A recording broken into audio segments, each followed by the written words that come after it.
오늘은 우리 다 같이 디모데전서 5장을 공부하겠습니다. 디모데전서 5장 1절의 말씀을 읽겠습니다. 늙은 이를 꾸짖지 말고 권하되 아버지에게 하듯 하며 젊은이에게는 형제에게 하듯 하고. 우리가 함께 살면은 규칙이 있고 규칙을 지키는 사람도 있고 지키지 않은 사람도 있습니다. 가정에는 가정의 법도가 있어서 그 법도를 지켜야 돼요. 예를 들어 말하면 경제생활도 수입에 따라서 가사로 얼마 지불하고 피복비로 얼마 지불하고 외식비로 얼마 지불하고 오락비로 얼마 지불하고 그런 것이 정해져서 규칙을 따라서 경제를 운영해야 가정이 파탄에 이르지 않지. 그러지 않고 들어온 대로 그냥 받아서 다 써버리고 막 카드 빚을 태산같이 걸머지게 하고 고슴도치 오이밭에 돕는 것처럼 막 빚이 잔뜩 짊어지고 있는 거예요. 그러면 망하지 않습니까? 그러므로 부부간에 서로 의논해가지고서 규칙을 정해놓고 규칙대로 경제생활을 하는데 그것이 잘못되면은 서로 경고하고 권면해야 될 것이고 또 애들이 있으면 가정에 질서를 지켜야 되죠. 아침엔 몇 시에 일어나고 저녁에는 몇 시까지는 반드시 돌아와야 되고 가정예배는 몇 시에 드리니 반드시 그 예배에 참석해야 되고 하는 규율이 있습니다. 그와 같이 교회도 그러한 규율이 있어요. 교회에 우리가 예배를 드리는데 제 마음대로 행동을 하면은 질서가 문란하게 되어서 예배를 드릴 수 없지 않습니까? 교회 내에도 교회를 운영하는 데 있어서 여러 가지 법이 있는 것처럼 교회 들어와서 생활하는데 우리가 사람들과 서로 교제하면서 살기 때문에 우리가 규율을 지키는 사람도 있고 안 지키는 사람도 있고 여러 가지 어려운 점이 많습니다. 디모데는 나이 젊은 사람으로서 에베소 교회에 나가서 목회 생활을 하고 돌보는데 카운셀링을 끊임없이 해야 되는 것입니다. 잘못하는 분들에게는 카운셀링을 하고 권면하고 꾸짖기도 해야 되는 것입니다. 그럴 때 바울 선생은 젊은 디모데에게 어떻게 교회 각계각층의 사람들하고 잘 카운셀링을 할 수 있을까?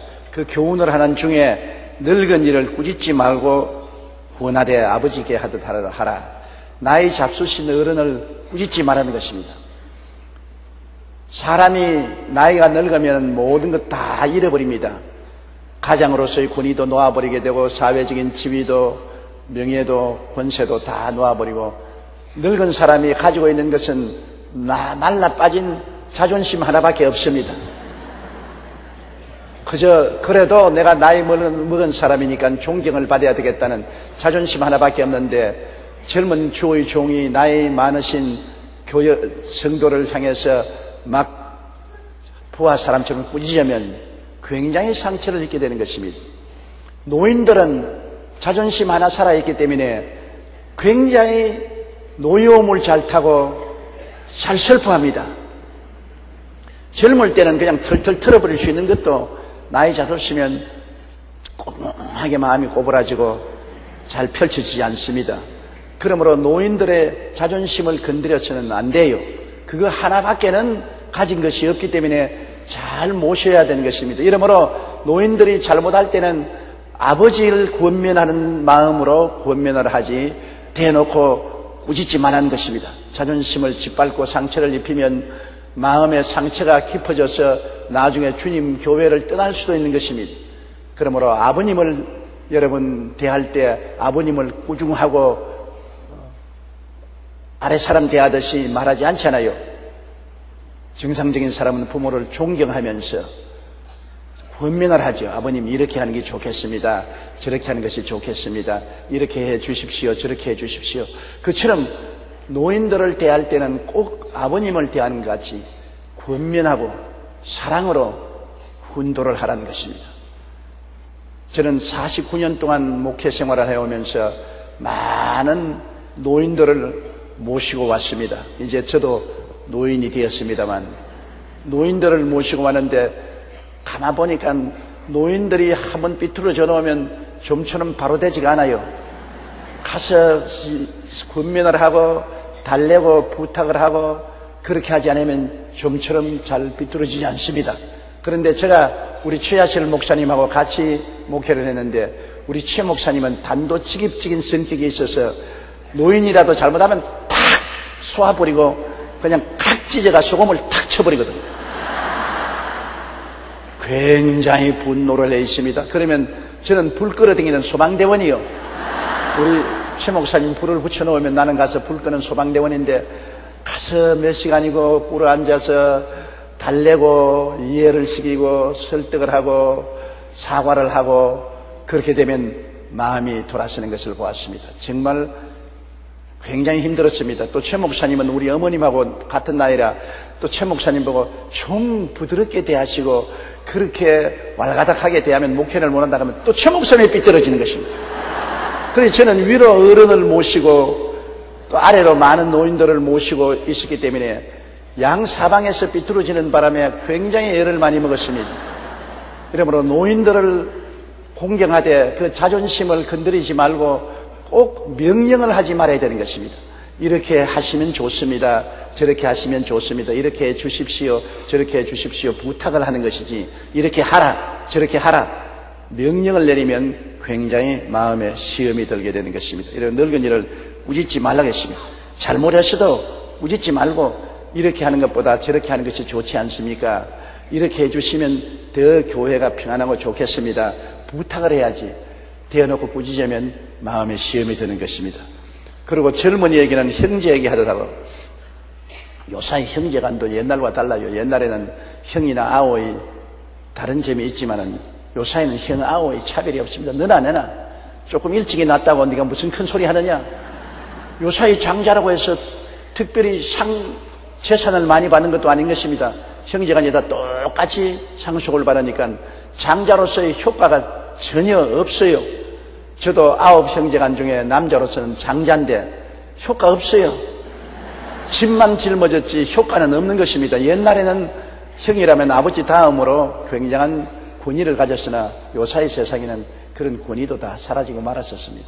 그러므로 다 이퀄로 민주주의적으로 전부 똑같이 서로 우애하고 설득해야지 명령을 한다고 일이 되어가는 법이 없는 것입니다. 이러므로 젊은이라고 해서 요사이 나이 많은 사람이 젊은이 교훈하고 마음대로 명령하다는 뺨 얻어맞기 십상인 것입니다. 젊은이들을 조심해야 되는 것입니다. 요사이 개성이 강하고 현대 교육을 받은 사람들이 정부 나이 많으신 분이나 젊은 사람의 분별을 두지 않습니다. 옛날에 우리는 학교 다닐 때 기차를 타고 다니거나 전차를 타고 버스를 타면 앉아본 적이 없습니다. 언제나 노인들이 같이 타기 때문에 일어나서 자리를 늘 내줘야지 앉아있다가는 앉아있는 것이 더 송국방석으로 더 괴롭습니다.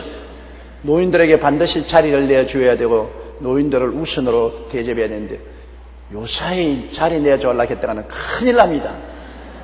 요사이는 누구든지 먼저 자리를 차지하면 그 사람이 주인이고 노인이야 서있든 주저앉든 그야 지 운명 지가 처리할 일이지 돌볼 일이 아니라고 생각하는 것입니다. 이러므로 노인들이 점점 외로워지는 시대에 살고 있습니다. 그렇기 때문에 제가 말하기를 노후의 생활 대책을 단단히 세우라 그 말씀인 것입니다. 아들이나 딸들이 돌봐주시라고 생각하면 큰 오해입니다. 자기들 살기도 복잡하고 어려운데 부모 돌봐줄 여가가 없습니다. 여간 효성스러운 자녀 아니고는 부모를 돌봐줄 수가 없습니다. 또 아들이 부모를 돌봐주려고 해도 부인이 가만 안 있습니다. 요사이 부인들은 얼마나 영악하고 무서운지 부인의 허락 없이 부모를 도와줄 수가 없어요. 그 부인 몰래 부모를 도와주는데 그것도 하루 이틀 아니고 오랫동안 하다가 들킨단 말입니다. 들켜놓으면 그 벼락을 어떻게 맞습니까? 그러므로 자식들이 부모를 도와줄 것을 기대하는 시대는 이미 옛날에 지나고 마른 것입니다. 이제는 국가연금이라든지 회사연금이라든지 개인연금이라든지 어찌한지 자기 살 길을 다 해놓고 난 다음에 은퇴하고 구차스럽게 손 내밀지 않고 살 수 있도록 대책을 세워놔야지.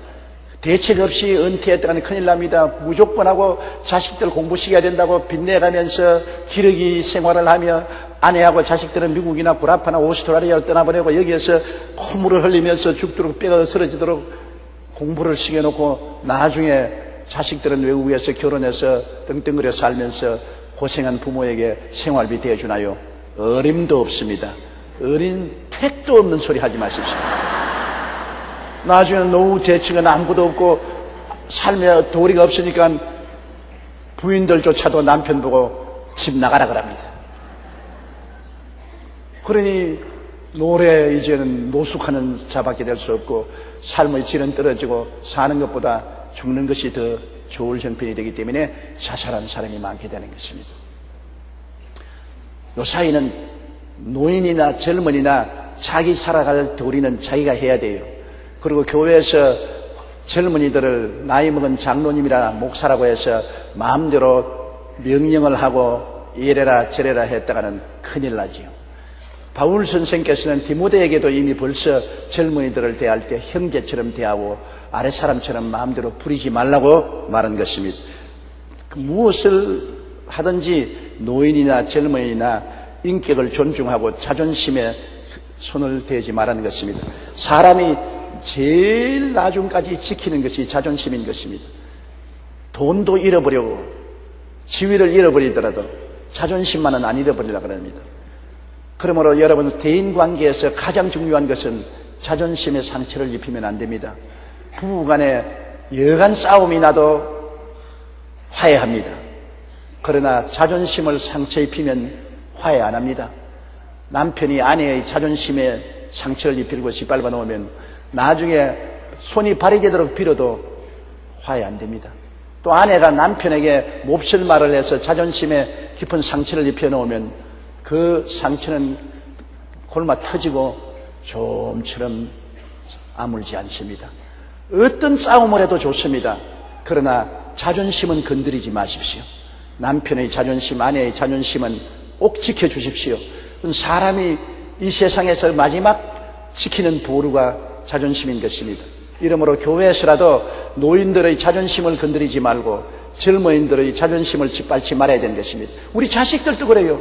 집에서 자식 키우는데 초등학교, 중등학교, 고등학교 등에는 내 자식이라고 해서 막말을 하고 머리를 쥐어박고 이 병신아, 바보 천치야, 너 뭐가 되겠느냐, 너 뭐 노숙자밖에 될 것 뭐가 있느냐, 이렇게 못된 말을 하면은 어린 자녀들도 자존심에 상처를 입습니다. 그러면 어디 합니까? 가출하는 것입니다. 오늘 많은 어린 자녀들이 가출을 하는 이유는 자존심에 상처를 입히기 때문에 가출을 하는 것입니다. 내 속에서 나온 자식이라도 내가 상당히 존경하고 그 자존심을 높이 받들어 줘야 되는 것입니다. 그래서 잘 설득하고 타이르는 것이 가장 중요합니다. 우리가 인생을 살아가는데 명령보다는 설득하고 타이르는 것이 중요한 것입니다. 군대 생활은 명령의 세계인 것입니다. 명령을 듣고 명령을 행하는 것입니다. 그래도 요사이 젊은이들은 군대 생활에도 가혹한 명령을 행하면 자살을 하든지 그렇지 않으면 타살을 하든지 하지 않습니까? 설득이 제일 중요한 것입니다. 자존심을 존경해서 잘 설득을 해서 동의를 얻도록 하는 이것이 가장 중요한 것입니다. 하나님은 우리에게 명령을 내리시려면 가장 명령 내릴 수 있는 분이 하나님인 것입니다. 우리를 창조하신 하나님, 그리고 만유를 만드시고 지배하시는 하나님, 하나님의 명령에 불복종할 사람이 누가 있겠습니까? 그 의미하고 위대한 능력을 가진 하나님이 명령을 내리면 우리가 다 순종해야지요. 그럼에도 불구하고 하나님의 아들이 십자가 걸머지고 매달려 있는 거 보십시오. 명령이 아닙니다. 설득인 것입니다. 내가 너희 죄를 다 짊어졌으니 이제는 나를 믿고 따르라는 설득인 것입니다. 주님의 사랑을 베풀어서 우리를 설득하는 것이지, 십자가에 매달려서 야 이놈들 다 때려 죽일 것이다, 너가 나를 안 믿으면 벼락을 맞을 것이다, 삼족을 멸할 것이다, 그렇게 말하지 않았었습니다. 주님은 십자가에 매달려서 수고하고 무거운 짐진 자들은 다 내게로 오라. 내가 너를 쉬게 하겠다고 말씀하시는, 설득을 하시는 것입니다. 주님의 그 설득과 그 사랑에 우리가 감동해서 변화받은 것입니다. 주님은 우리를 협박하고 공갈하지 않습니다. 설득을 하시는 것입니다. 그러므로 우리도 협박 공갈을 하지 말아야 되는 것입니다. 협박 공갈을 할 수 있는 위치에 있다고 하더라도 그것은 제일 나쁜 수단인 것입니다. 언제나 사랑으로서 설득하는 것이 가장 좋습니다. 2절요. 늙은 여자에게는 어머니에게 하듯 하며 젊은 여자에게는 온전히 깨끗함으로 자매에게 하듯 하라. 늙은 여자, 말이 어감이 좀 나쁩니다. 할머니들에게는 그러면 좋겠는데, 늙은 여자도 늙은 남자와 같이 강한 자존심을 가지고 있지요. 요사이 여성들은 과거의 여성과 다릅니다. 과거의 여성은 언제나 복종하는 것입니다. 남편이 있을 때는 남편에게 복종하고, 아들이 자라면 아들에게 복종하고, 평생을 복종하다가 죽습니다. 그러나 요사이는 그렇지가 않습니다. 세월이 달라지고 다 교육도 많이 받고 생활 환경도 좋아져서 이제는 진실로 남녀 동등권이 이루어졌기 때문에 남편에게 무조건 복종하지도 않고 자식이라고 해서 무조건 복종하지도 않습니다. 오히려 여성이 더 오래 살고 또 권세도 많습니다. 나이가 늙으면 여성은 강해지고 남자는 약해지는 것입니다. 그렇기 때문에 나이가 60이 넘어서 이사가면 남자가 이삿짐 위에 제일 먼저 올라타고 있습니다. 안 데리고 갈까 싶었어요. 강아지는 데리고 가는데 남자는 안 데리고 간다는 겁니다. 귀찮으니까.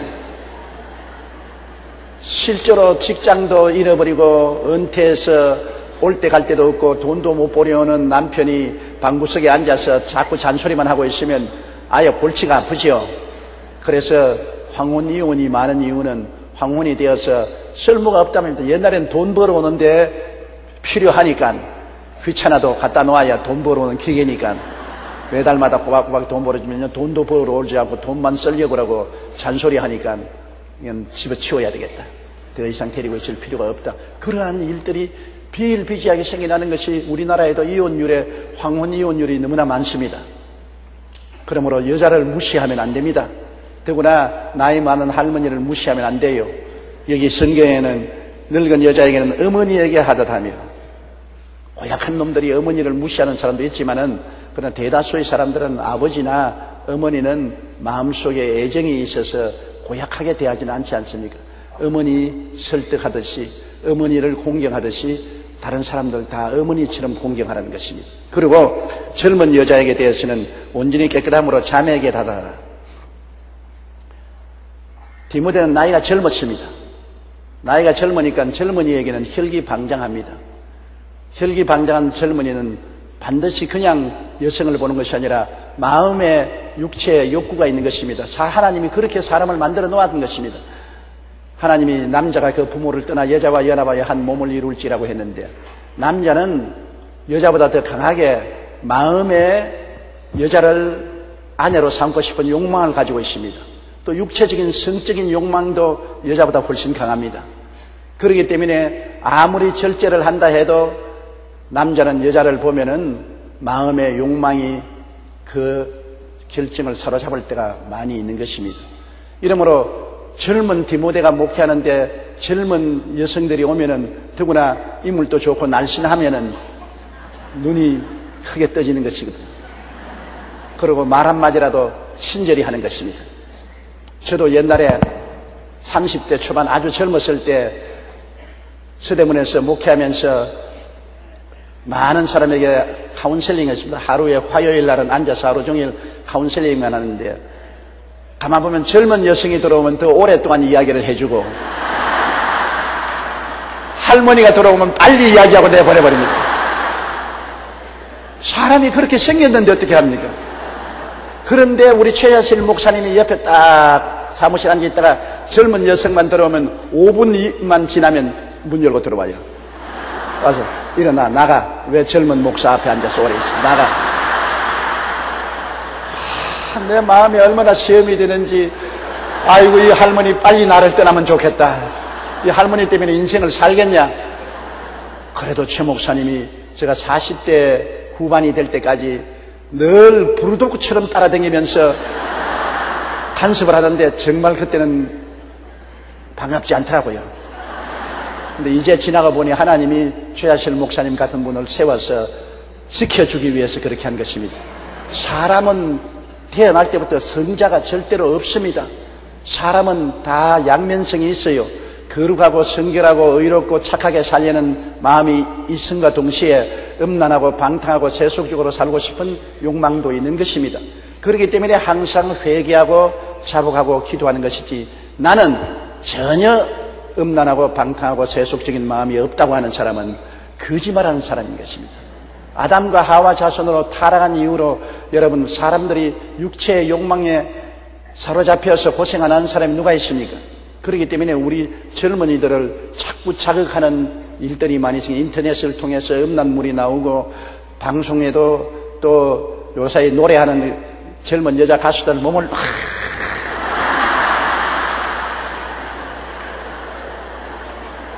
이제 늙은 사람은, 우리 같은 사람은 고목이 돼가지고서 봐도 아무 소용이 없지만은 젊은 애들은 눈에 불이 번쩍할 것입니다.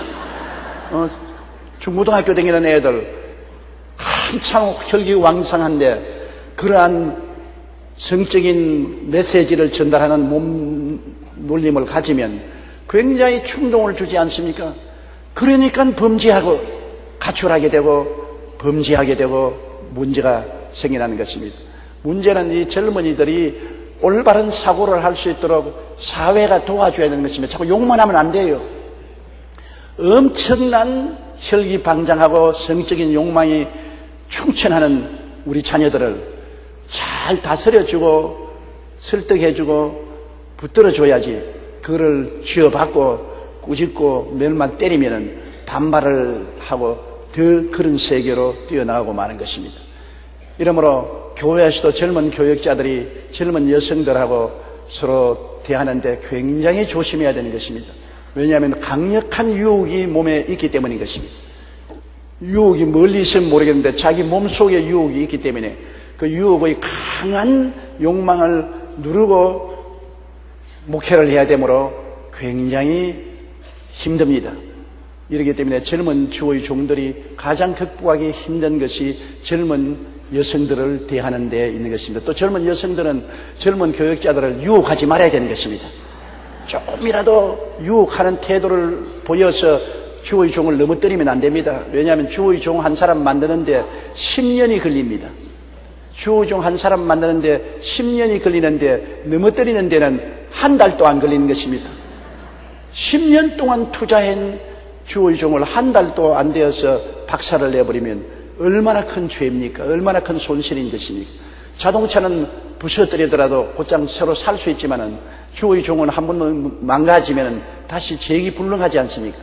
그렇기 때문에 젊은 부녀들은 교회에 나왔을 때 젊은 남자들 너무 친하지 말고, 젊은 교역자들이 가서 너무 아양 떨지 말고 너무 그렇게 하지 마십시오.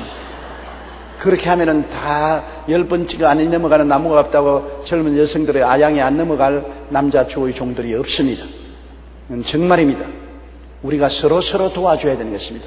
주의 종은 주의 종으로서 기도하고 스스로 젊은 자매에게는 일절 자기 친자매처럼 대하겠다고 마음에 결심을 하고, 또 젊은 자매님들은 젊은 주의 종들을 대할 때 경계를 가지고 너무 가까이 대하지 말고 언제나 조심스럽게 행동을 해야 된다는 것을 알아야 되는 것입니다.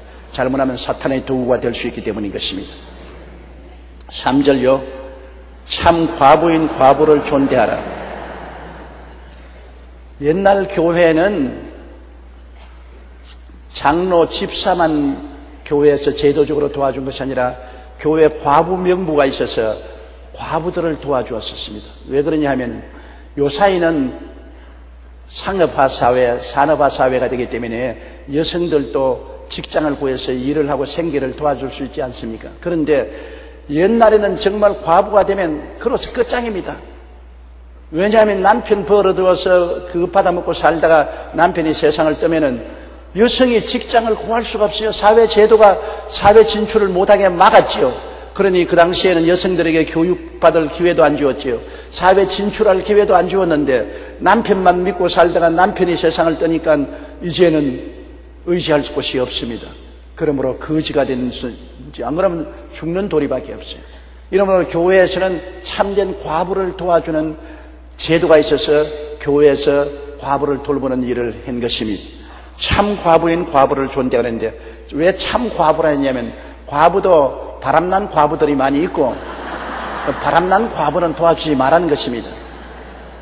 좀 용감한 과부는 먹고 살기 위해서 과부가 되어서도 아예 바람이 나서 몸을 팔든지 왈가닥하고 사는 과부들이 있으니 이런 과부는 가짜 과부고 진짜로 하나님을 섬기고 중심이 바로 잡혀서 교회를 섬기고 사는 참 과부를 존대하는 것입니다. 4절요. 만일 어떤 과부에게 자녀나 손자들이 있거든 그들로 먼저 자기 집에서 효를 행하여 부모에게 보답하기를 배우게 하라. 이것이 하나님 앞에 받으실 만한 것이니라. 과부에게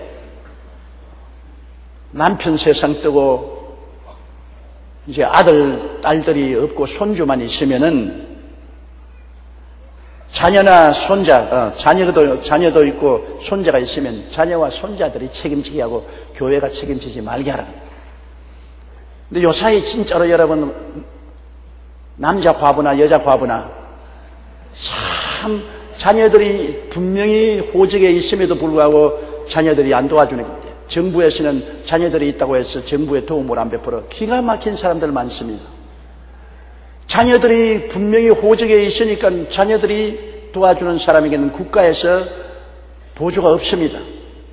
그런데 실제 자녀가 도와주느냐 한 번도 머리도 내놓지 아니하는 자녀들이 많아요. 그러면 이 노인들은 어떻게 삽니까? 휴지 줍고 쓰레기 뒤지고 그 사는 생활이 막연하죠. 그러나 교회에서도 꼭 같습니다. 자녀가 있으면 과부로 취급하지 말아야겠습니다. 자녀나 손자가 있으면 손자까지라도 부모에게 효도하는 것을 가르치고 공양하는 것을 가르치되 교회는 짐지지 말라고 했으니 여러분 혈연관계라는 것은 하나님이 보시기에도 아주 끈끈한 것입니다. 부모와 자녀, 손주까지도 혈연관계를 명령한 것입니다. 이것은 자녀와 손주까지만 연결하고 그 이외 일가 친척은 말하지 않았습니다. 직계가족, 아들, 딸, 손녀, 손자 이런 직계가족은 꼭 부모를 돌보고 교회에 짐이 되지 않도록 하라고 그렇게 말을 하고 있는 것입니다. 5절요. 참 과부로서 외로운 자는 하나님께 소망을 두어 주야로 항상 간구와 기도를 하거니와 참 과부, 가짜 과부가 아니고 참 과부로서 외로운 사람은 항상 교회에 와서 기도하고 신방하는 일에 협조하고 진실로 하나님을 섬기는 그런 삶을 사는 것입니다. 가짜 과부가 아니고요. 가짜 과부는 하나님 섬기는 마음이 사라져가지고서 세상으로 돌아다니고 손가락질 받고 사람들에게 모욕을 당하는 이런 일들이 있기 때문에 그런 것을 조심하라는 것입니다. 참 과부로서 외로운 자는 외롭습니다. 사람이 이 세상에 살면서 외로움이 가장 무섭습니다. 여러분 인생을 살면서 부부간에 둘이가 남았는데 병이 들어도 안 죽고 있는 것이 좋습니다. 외로움을 이기기 위해서요. 남편과 아내 70이 넘어서 세상 사람들이 누구 젊은 사람이 돌봐주려고 합니까? 또 친하려고 하지 않고 세대가 다르니까. 그래도 말동무가 되고 서로 의지가 될 수 있는 것은 부부가 제일입니다. 알아주고 이해만 해준다면 상대방의 똥오줌을 사도 그를 돌봐줘도 살아있으면 좋습니다. 사람이 가장 무서운 것이 외로움이 있는 것입니다, 여러분. 고독이 제일 무섭습니다. 어떤 병보다 고독의 병이 무서워요. 그런데 살아있어서 대화라도 하고 수발이라도 하고 돌봐주면서 사는 것은 고독을 면할 수 있기 때문에 굉장히 도움이 되고 살아가는데 삶의 질이 그래도 향상될 수 있습니다. 그러나 아무도 없이 혼자서 사는 사람은 얼마나 외롭습니까? 남편이나 아내가 서로 일찍이 보내고 난 다음 자녀들은 다 안 돌봐주고 혼자서 외롭게 사는 데가 죽는 사람 많잖아요. 아무도 모르게 혼자 죽어서 나중에 한 달이고 뭐 몇 달이 지나서 보니까 죽어 있지. 이런 사람들도 많지 않습니까? 요사이는 그래도 많이 도움이 되는 것이 텔레비가 도움이 많이 됩니다. 옛날에 텔레비였을 때 고독한 사람은 어떻게 살았는지 모르겠어요. 요사이 노인들은 혼자 있으면 하루 종일 텔레비만 봐요. 그것도 눈이 성하면 좋은데 눈이 아프면 텔레비도 잘 못 보지 않습니까? 고독을 면할 수 있는 것. 그런데 예수 믿는 사람은 왜 좋으냐 하면 외로울 때 아무도 돌봐주지 않아도 교회에 와서 기도하고 하나님 이름으로 신방 다니면 외로움을 면할 수가 있는 것입니다. 건강할 때 신방 다니고 남을 위해서 기도해주고 구제하는 일을 싫다할 사람 누가 있겠습니까? 그러므로 참된 과부로서 외로운 사람은 교회에 와서 하나님 섬기고 신방 열심히 하고 하나님 사업에 봉사활동을 하게 되면 외로움도 면할 수 있습니다. 또 이런 사람을 성경에는 참 과부로 인정을 하는 것입니다. 우리 교회는 여러분 여러 가지 부서가 많이 있지 않습니까? NGO도 있고 또 허스피스도 있고 사회사업부도 있고 농어촌 선교회도 있고 여러 선교회 내가 힘이 있을 때는 거기에 가입해서 봉사활동을 할 수 있으므로 외롭지 않고 서로 교통이 되고 좋은 것입니다. 그러므로 교회가 우리 고독을 면하고 하나님을 섬기고 사는 좋은 장소가 될 수가 있는 것입니다.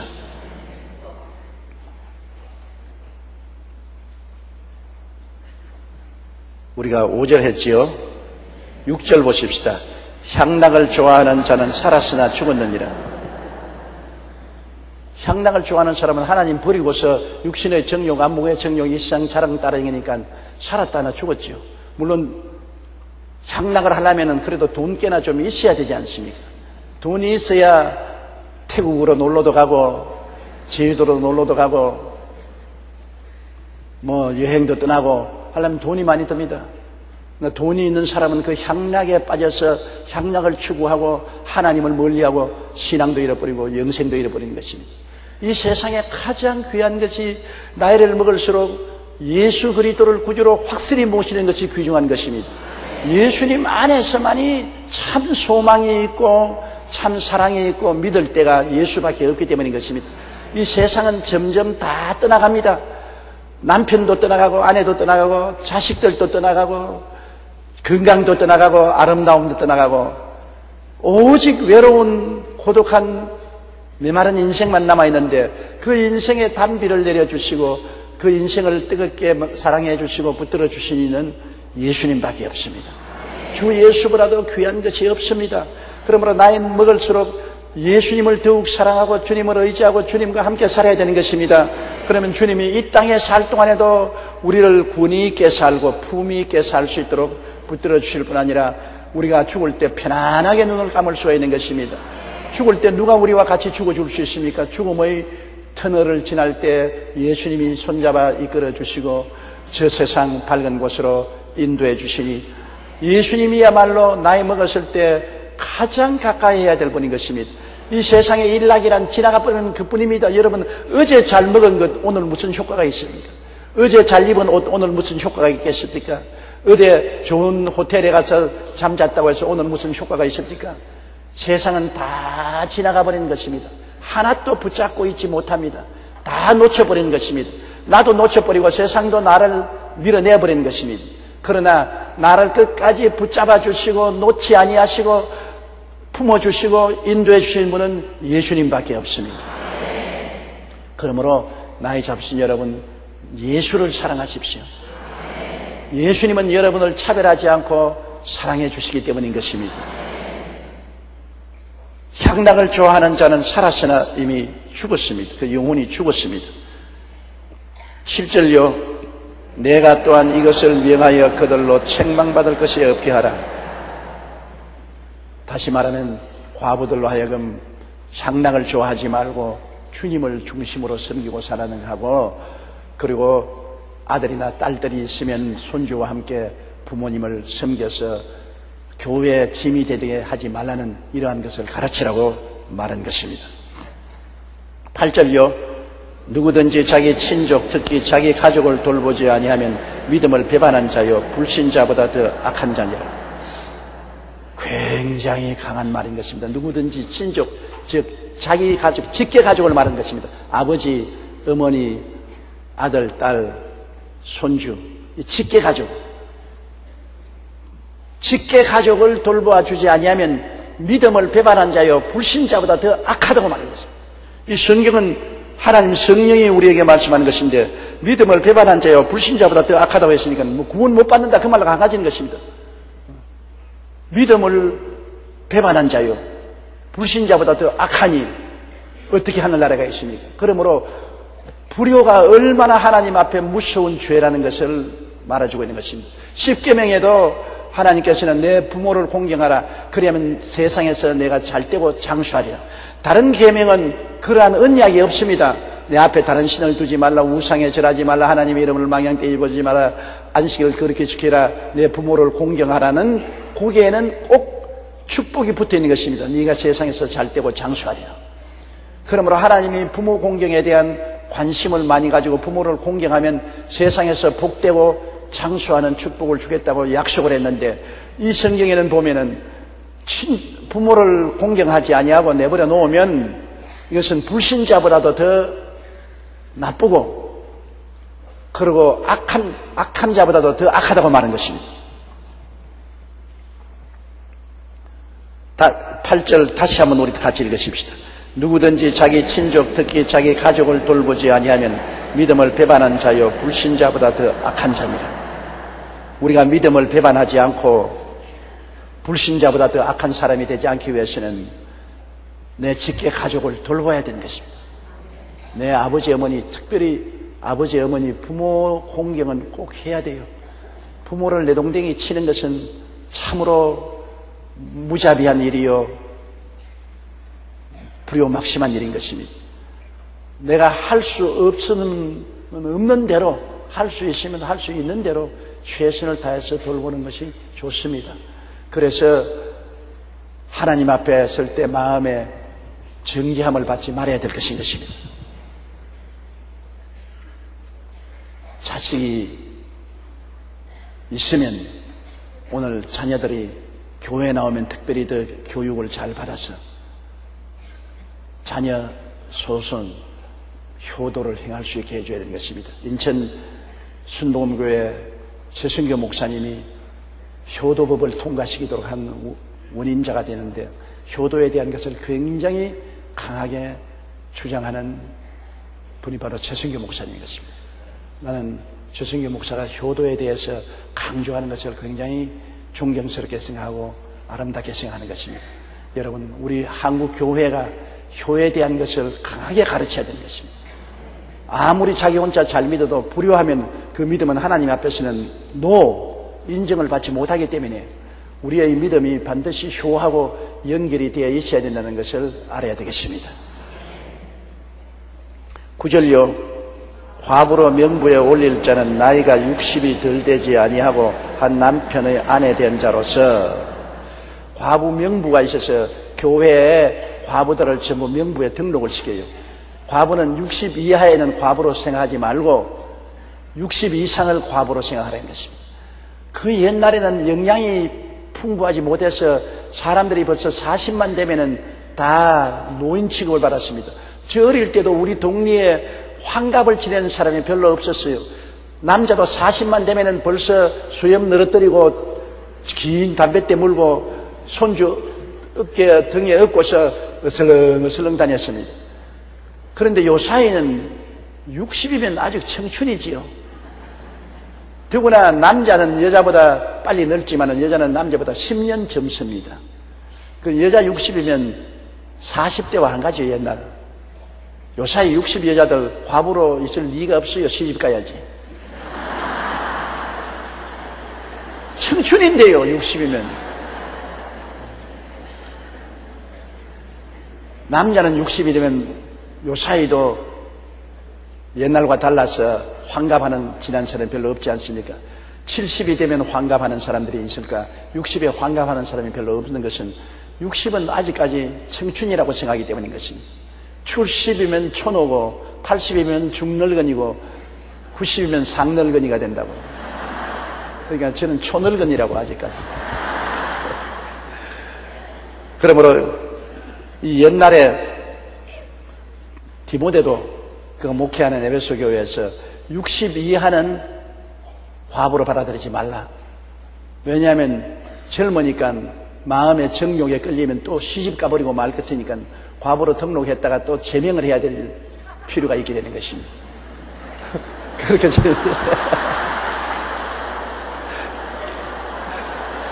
시집 가세요.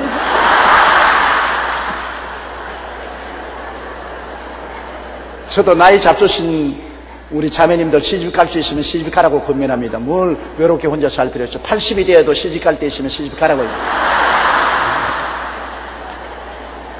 하나님이 주신 삶을 외롭게 살지 말고 친구가 있어서 함께 살면 인생을 더 값지게 살 수가 있기 때문인 것입니다. 과부의 명부에 올릴 자는 나이가 60이 덜 되지 아니하고 한 남편의 아내였던 자. 여러 남편을 갈아치웠다는 것은 이혼했다가 결혼했다가 이혼했다가 결혼했다가 하는 사람들, 이런 과부로 취급하지 말라는 것입니다. 이혼하지 말고 한 번 결혼해서 그 남편으로서 끝장낸 사람인 것입니다. 옛날에도 이혼이 많았어요. 여러분, 예수님 당시에도 수가성 여인은 5번 이혼하고 6번째 남자하고 살지 않았었습니다. 인생이 사는 이상은 서로 뜻이 안 맞아서 이혼한 사람이 많지요. 그러나 교회에서는 과부로 취급할 때는 이혼한 사람은 과부로 취급하지 말라고 했었습니다. 그러니 하나님은 이혼을 굉장히 미워하신 것입니다. 하나님께서는 한 번 결혼했으면 하나님이 짝지어 주었으므로 평생 그 사람과 해노하라고 말씀을 하고 있고, 헤어졌으면 그대로 있지 다른 데 시집장가 가지 말아야 했습니다. 그러므로 죽으면 몰라도 살아있으면 돔처럼 재혼하기가 곤란합니다. 성경에는 살아있으면 서로 떨어져 있으면 서로 떨어져서 있거니와 이따가 합칠 수 없으면 서로 떨어져 있거니와 이혼은 하지 말라고 말하고 있는 것입니다. 그래서 성경은 이혼에 대해서 굉장히 강하게 반발을 하고 있습니다. 상대방이 간음을 하지 않은 이상은 이혼하지 말라고 성경은 말하고 있는 것입니다. 그러므로 한 남편의 아내였던 자로서 10절요, 선한 행실의 증거가 있어 혹은 자녀를 양육하며 혹은 나그네를 대접하며 혹은 성도들의 발을 씻기며 혹은 환난당한 자들을 구제하며 혹은 모든 선한 일을 행한 자라야 할 것이라. 이야, 과부의 자격이 보통 힘들지 않습니다. 요사이 수능시험 치고 학교에서 자격 심사하는 것과 꼭 같습니다. 선한 행실의 증거가 있어야 되는데 자녀를 양육하며, 평소에 자녀를 잘 양육한 과부가 된다. 자녀를 양육을 못해서 자녀들이 허랑방탕하고 범죄인이 되고 하면 그것도 엄마에게 책임을 물어요. 사실은 어린아이가 자라서 1살에서 6살 될 때까지는 절대적으로 어머니 아버지의 영향력을 받습니다. 자녀는 백지와 같습니다. 백지에 먹을 떨어뜨리는데 좋은 그림을 그려놓든지 확 지어놓든지 하는 것은 부모가 하는 일인 것입니다. 6살까지는 유치원도 안 나가고 집에서 살아야 되는데 그때 어떻게 인생을 살아야 될까를 결정짓는 것입니다. 1살에서 6살까지 그 어릴 때 예수님을 확실히 믿도록 하고 가정예배를 드리고 하나님을 찬송하게 하면 평생에 주님을 떠나지 않습니다. 그 인격 형성 때 기초를 예수 그리스도를 믿는 신앙으로 기초를 쌓았기 때문인 것입니다. 그러므로 어린이 교육은 얼마나 필요한지 몰라요. 그 가장 인격 형성의 중요한 시절이 부모님 설화에 있을 때인 것입니다. 그 다음에 유치원에 갔을 때 유치원 선생의 인도가 굉장히 영향력을 미칩니다. 예수를 잘 믿는 그러한 유치원에 보내는 것이 굉장히 중요하고, 그 다음엔 초등학교, 벌써 중학교, 고등학교 들어가면 자기 개성이 뚜렷해지고 자기 고집이 있어서 잘 듣지 않습니다. 어릴 때 부모님이 신앙 속에 잘 들어오도록 도와줘야 하는 것입니다. 이 과부가 진실한 과부의 자격이 되려면 자녀들을 교환해서 잘 양육하고 나그네를 대접하며, 나그네를 대접한다는 것은 옛날에는 여관이나 호텔이 시원찮았어요. 많은 성도들이 여행을 할 때 저녁에 잘 곳이 없습니다. 그러면 집에 성도를 모실 만한 방이 있으면 나그네를 옛날에는 다 잘 모셨습니다. 성도들을 모셨어요. 그렇기 때문에 옛날에 초대교회 때는 예수 믿는 사람들이 이 도시에서 저 도시로 가면은 교회 안내를 받아서 성도들 집에 거했지, 호텔이나 여관에 거할 수가 없는 것은 호텔과 여관이 없었고, 또 있더라도 돈 많은 사람이 있지 돈 없는 사람은 있을 수가 없기 때문에 성도의 집에서 거했습니다. 이래서 나그네를 잘 대접하고 성도의 발을 씻긴다. 발을 씻긴다는 것은 옛날에는 아스팔트 길이 아닌 흙탕 길을 샌달을 신고 다니기 때문에 여행을 하면 발에 아주 먼지가 투성이 되는 것입니다. 그러면 집에 들어오면 대야에 물을 떠가지고서 손님들 발을 씻겨주는 것입니다. 그건 봉사 섬기는 것을 말하는 것입니다. 성도를 잘 섬기는 그런 전력이 있고, 환난당한 자들을 구제하며 환난을 당하여 어려운 자, 다시 말하면 소상이 났다든지 병들었다든지 가정에 큰 어려움이 당했을 때 가서 위로하고 도와주는 그런 군면하는 일을 한다든지, 또한 모든 선한 일을 행한 자라야 어떤 일인지 착하고 선한 일을 하고 독하고 악한 일을 행하지 않은 그러한 행실을 봐서 교회에서 교회 위원회에서 자질을 조사해서 자질에 통과된 사람은 정당한 과부로서 교회에 등록을 하고 생활비 일체를 돌봐주는 일을 한 것입니다.